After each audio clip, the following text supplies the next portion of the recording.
Everyone, সবাই কী করছেন? আশা করছি সবাই অনেক ভালো আছেন, আর আমি অনেক ভালো আছি। তো জানি আপনারা ভাবছেন এটার ইন্ট্রোটা দেওয়ার কথা আরেকজন, কিন্তু আমি কেন দিচ্ছি?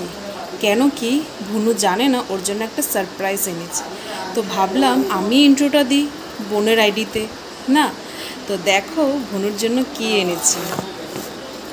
টানটারা। তো ভনু মুখ কালা করে বসে আছে, তো ভাবলাম ওর জন্য একটা সারপ্রাইজ দিই। আর এটা তো একটা ওর মানে কি বলবো, এখন অনেকের দরকার এই জিনিসটা ওর।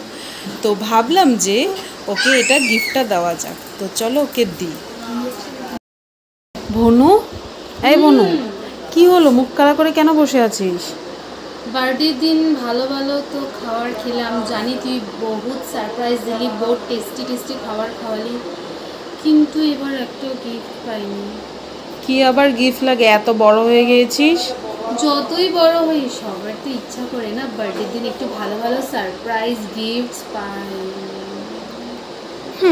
দরকার নেই এত গিফট ফিফট, বসে থাক।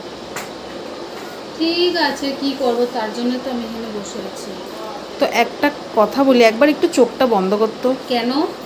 বন্ধ কর, একটা জিনিস দেখাবো তোকে। মনে গিফট পাবো? কোনো গিফট ফিফট না, চোখ বন্ধ কর আর হাতটা পাত। দেখ তো এটা কি। আর এখন চোখটা খুলো। ও মাই গড, থ্যাংক ইউ। এটা কে দিল? এটা মিস্টার রয় এনেছে তোমার জন্য। ওয়াও, এটা আমার খুবই দরকার ছিল। মানে কি বলবো, গিফট পাইনি যাও পেলাম, বেস্ট। এটা তো আমি জানি এখন তুই ভিডিও করিস, তো এটা তোর তোর ভিডিওর একটা পার্ট হবে। তো তোর কিরকম লেগেছে বল? খুবই ভালো, কারণ সবাই জানো এটা আমার এখন খুবই দরকার। তো এই যে যেটা দিল, কাজের জিনিস দিল, খুবই ভালো। Thank you thank you thank you thank you so much, এত সুন্দর সারপ্রাইজ গিফট দেওয়ার জন্য। থ্যাংক ইউ জেম্বু, আর থ্যাংক ইউ দিদি। Okay, welcome.